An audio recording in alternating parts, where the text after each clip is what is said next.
समझ नहीं आ रहा अपने सैलरी इंक्रीमेंट का क्या करूं। बेटा इतना क्या सोच रहा है, अपने म्यूचुअल फंड्स के एसआईपी का टॉप अप करा ले। This is the right time. क्या समझ में नहीं आया? बेटा इतना क्या सोच रहा है? अपने म्यूचुअल फंड्स का एसआईपी टॉपअप करा ले। This is the right time. अब समझा।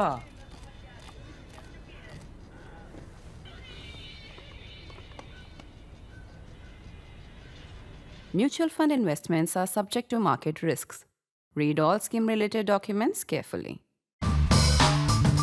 The flavor of the fortnight, or in fact, the flavor of the political fortnight, is whether India bloc has a future or it just had a past, one flash in the pan in the last summer's Lok Sabha elections. Is it now broken after Delhi results in particular? Can it be put back together? What are the prospects?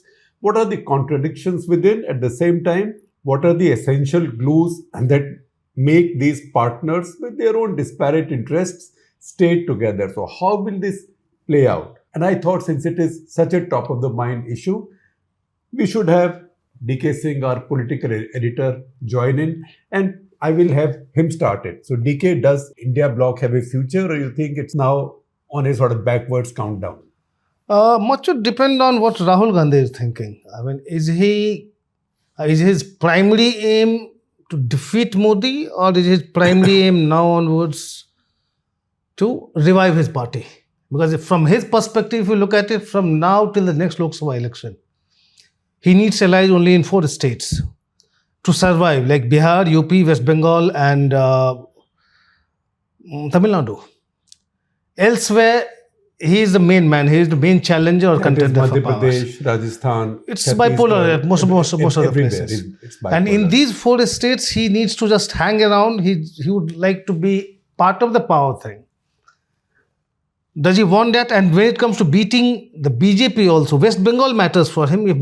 That he needs to ensure that the BJP is beaten there. That will be a big setback for the BJP. That is if they lose in the assembly election in West Bengal. Yes. Now, what happens if we'll come to that, because if then Congress party is together with CPM and fighting as a third group in West Bengal, that actually helps the BJP. But we'll come to that in a moment. Just look at the alliance now. The alliance does not get tested until 2029 now. In Bihar, yes, in October, November, it will be tested. But we can say that India bloc as it is, and the way it came up in July 2023, it was like 16, 18 parties with which the Congress was already in alliance, plus about 6, 7, 8 more. Right. So you had a bloc of 26 parties coming together and calling themselves India. But in Bihar, it's an existing alliance. It was not a part of, it was with the Congress even before the India bloc came into picture. I mean, as a bloc. So they may continue. Looks like it will continue, because right after the Delhi elections were over, in the middle of it also, he was going to Bihar. I mean, just to basically assure Tejaswi Yadav and others that, it's going to be a different template in Bihar. It won't be like Delhi. Yeah. Because between Congress and AAP is like a blood feud. Because AAP was set up to oppose the Congress. Even the India Against Corruption movement was basically anti-Congress. And whatever strength AAP has gathered has been at the Congress's cost. In Delhi, they vacuum cleaned the Congress's vote. In Punjab, they vacuum cleaned again the Congress's vote. In the few seats they've got in Gujarat. So Gujarat, just to give you a little factoid, the previous election, 2017 election, when Congress had given BJP a fairly close run, Congress got about 42% of the vote share. Yeah. After Aam Aadmi Party came in the 2022 election, Congress vote share came down to about 29%. So it fell by about 13%. And what was Aam Aadmi Party's vote share? About 13%. So in the India alliance, are we right to say that the two most conflicted parties are Congress and AAP? Actually, yes. Because AAP is the one which has been challenging Congress on its turf in different states, from Delhi to Punjab, Goa, Gujarat. Mamata Banerjee also did go there. She did go to Meghalaya. She did go to Goa, but it was just for one election. She was not very impactful. Yeah, and she burned her fingers. She burned her fingers, yeah. And didn't try again. Yeah. So that is the Aam Aadmi Party issue. Although the two parties, Congress Party and Aam Aadmi Party, did have an election alliance. India Alliance worked for them in Haryana, but did not work for them in the adjoining states. In Chandigarh also, it worked for Manish Tiwari. Yes, but not in Punjab. Yeah. And in Delhi, it did work for them, but they had the alliance. So that is how patchy that alliance is. So DK, these are the clear contradiction and conflicts in India bloc. What about the Congress and TMC, Mamata Banerjee? Because Mamata Banerjee today made a very cutting statement, and she said in West Bengal, the Congress does not exist. They have been sniping at each other since before the 2024 Lok Sabha election, when Mamata refused to have any alliance with the Congress. In fact, she was offering the Congress 2 seats, but she was not giving that seat to Adhir Ranjan Chaudhary. And that's where this entire talk collapsed. And after that, they have been bitter. I mean, she has been sniping at Rahul Gandhi, the Congress, pretty Because often. Adhir Ranjan Chaudhary particularly used tough language in attacking Mamata Banerjee. Yes. So he was leading that all through. He was the PCC president of West Bengal. And he was attacking Mamata Banerjee all through. But they had a better understanding because of that. Otherwise, Adhir Ranjan Chaudhary was a big, what do you call, a thorn in the flesh. If you're talking about India alliance in terms of Congress and yeah. So Banerjee. next year it will be tested again. Because will she tolerate it if the Congress party again goes there in opposition to her along with the left? I think that has been a strategy, and I'm given to understand that Rahul Gandhi is looking at West Bengal. He may be visiting West Bengal sooner than later, right after Delhi. And this can be part of a strategy because he has proved in Delhi that he may not win, but he is not ready to be taken for granted. So what does he gain? I mean, besides making it... So if you're able to make a dent into the Muslim vote bank there, and if you damage Mamata Banerjee to an extent, what he achieved in Delhi was much more than he might have expected. I mean, almost single-handedly defeating AAP. The 13 seats where the Congress defeated AAP MLAs. Including all the top leaders. Including all top leaders. So he may not have that kind of influence in West Bengal because Mamata Banerjee has a very, beholden Muslim vote bank. But again, after Delhi, they'll all be careful. So you had even Akhilesh Yadav campaigning for AAP in Delhi. And there were murmurs that, Samajwadi Party was not really very happy with the way Congress has been leading this AAP with this India bloc. And something may happen. But after Delhi, Rahul Gandhi has been able to send a signal that Congress may not do much on its own, but it is capable of hurting others. So which means by way of negotiating position to Mamata Banerjee that you take us more seriously. Yes. Give us a few more seats. So it's more of a signal to Akhilesh Yadav and Mamata Banerjee because Congress does not count for much on its own. And in normal circumstances, in assembly elections, neither Akhilesh nor Mamata Banerjee would give much bow to Congress that way. So now the Congress is trying to up its negotiating position. Yes. And also, among these parties, the kind of antipathy that exists between Congress and AAP does not exist between Congress and TMC and Congress and Akhilesh Yadav, Samajwadi Party. So Akhilesh and Rahul, you have no issues there. Rahul and Mamata Banerjee, yes, they have been issues. Although Mamata Banerjee, as you know, she has been a big fan of late Rajiv Gandhi, Rahul Gandhi's father. And she has had very good equations with Sonia Gandhi also. But with Rahul, she has not really shown that kind of ardor, I would say. But at the same time, the antipathy is not the same as there is between AAP and the Congress Party. Yeah. So that is something that we have to look at going ahead. And that's why... DK, are we right to say that India Alliance India bloc is under great pressure? This has been a setback, that one constituent actually contributed to the defeat of the other in quite a vital way. And this has caused consternation within the alliance. And there'll be some debate, but good thing for them is that they will not be tested until 2029 as the large enough alliance. At the same time, the only thing that unites them is not a common principle or idea or common minimum program, but only the fact that there is a dominant political party you have to oppose it. I think what Rahul Gandhi may also be looking at is our other leaders of the India bloc. Historically, no pre-poll alliance has been able to, demolish a big leader, except in 1977. But that was also a post-emergency period. But that became a party. It wasn't. That became a party. That became a party. So Janata historically, Party. everywhere you have never seen them making that kind of impact on the election. Yes, because in 1971, after Indira Gandhi had split the Congress party, there was a grand alliance against her, which was the original Congress and Socialists and the Janasangh then, Swatantra Party. They were all together and she defeated them. That was the election. वो कहते हैं इंदिरा हटाओ, इंदिरा जी कहते हैं गरीबी हटाओ.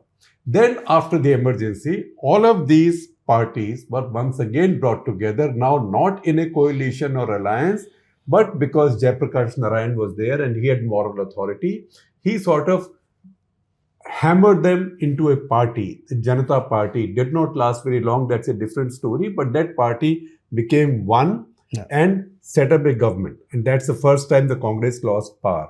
Then after they lost power, then Congress continued like this because the opposition was divided. And then the situation arose in December of 1984 when Rajiv Gandhi came with his landslide, his seats adding up to about 414.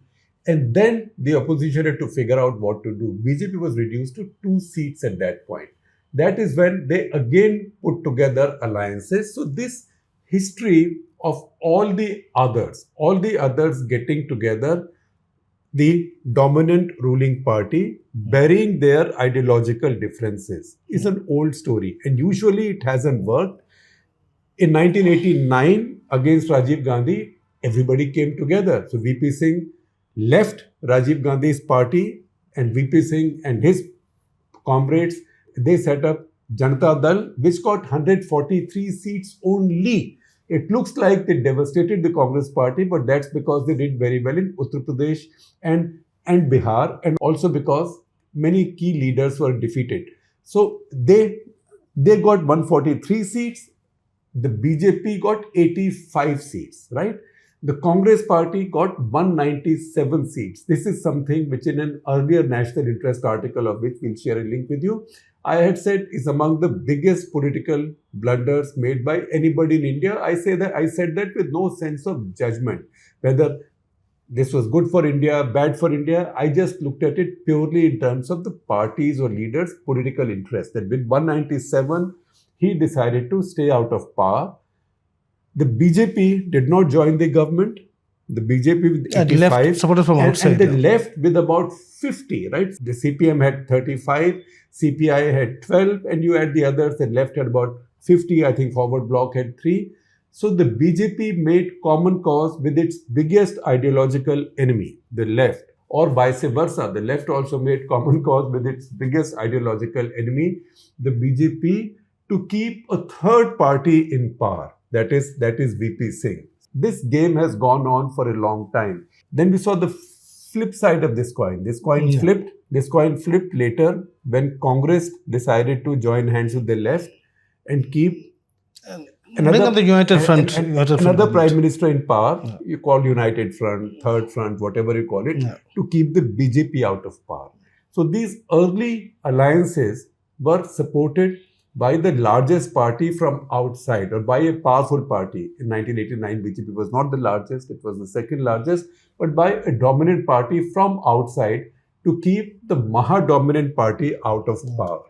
But these were unsustainable because even when the Congress set up these governments to keep the BJP out, from 1989 to 91, VP Singh and Chandrasekhar did not last long. But once again, the Congress and the left and many others had joined hands to do this. So that was one era. That then changed with the rise of Vajpayee's NDAs. Whenever Congress is not at the center of the entire thing, whenever it is not in power with support from others, whenever it props up prime ministers, it invariably brings them down. And that must be the apprehensions in the mind of all these India bloc leaders, from Charan Singh to Chandrasekhar to Gowda to Gujral. I mean, whenever the Congress has propped up somebody, it has invariably pulled them down. In fact चरण सिंह को तो जिसको हिंदी में बोलेंगे heartland की हिंदी में चने के झाड़ पे चढ़ाया in the sense that he did not even last long enough to face his first vote of confidence, right? I think it was just Mrs. Gandhi humiliating him because he had arrested her, that you want to be prime minister. When they pulled down Chandrasekhar, they said that's because they saw 2 constables of Haryana police lurking around Rajiv Gandhi's house to spy on him. And later, when Sitaram Kesri, in that era, they pulled down Gowda's government, then it was said that DMK was caught up with the assassins of Rajiv Gandhi, right? So Congress will always find an excuse. But to be fair, we have to also add that even the BJP pulled down VP Singh once he was used and their purpose was served. But that was the biggest. So LK Advani was arrested there. So for the BJP, it was a big ideological issue and they saw that opportunity. Right. If Advani is arrested in Bihar during the Rath Yatra, the BJP had to react the way it did. Yeah. So then came the Vajpayee era, and then we started seeing durable coalitions. But this is when the essential element to these durable coalitions was that the largest or the most dominant party should be at the core of it, not supporting it from outside. So no tail wagging the dog. That's how it worked under the UPA. And that's why, looking at this, can we say that if India bloc has to survive, then it has to have Congress party at its core. Exactly, but I really don't know whether Rahul Gandhi would be interested in that. India bloc works for 2029. But from now on, you look at all the states. I talked about 4 states. So this year you have Bihar. Rahul Gandhi would like to be or has to be the part of that With India bloc or with Tejaswi. Next year, in April, May, when you have Tamil Nadu election, Congress DMK, has to be with the DMK. West Bengal, let's see again next year what happens. After that, actually, look at all the states. Of course, in 2027, in UP again, Congress would need to go with Akhilesh. But let's leave these 4 states aside. From now onwards, you have so many elections, 5 next year, 7 next year. Congress does not really need to go with anybody. So how the Congress is looking at the entire scenario from now on will actually determine the fate of India bloc. Yeah, so this is going to be a very interesting, evolving story. But remember, once again, coalitions come together in India when there is a dominant party in power. And everybody then says, I have no ideology except to fight this dominant party, right? Otherwise, as they say, batenge to katenge, right? I'm reversing the argument. And that is how we've seen all these coalitions come up since 1970-71 in India's political history. And that's where India bloc is a work in progress. And how things play out now will be fascinating to watch. And I'm sure the BJP is watching it very closely. Just watch Prime Minister Modi's speech. When he made his speech after the victory at his party office after the victory in Delhi, see the amount of time he has spent attacking the Congress. And also saying how the Congress is a curse on its allies, right? So he's also fighting and his party is fighting the 2029 election now.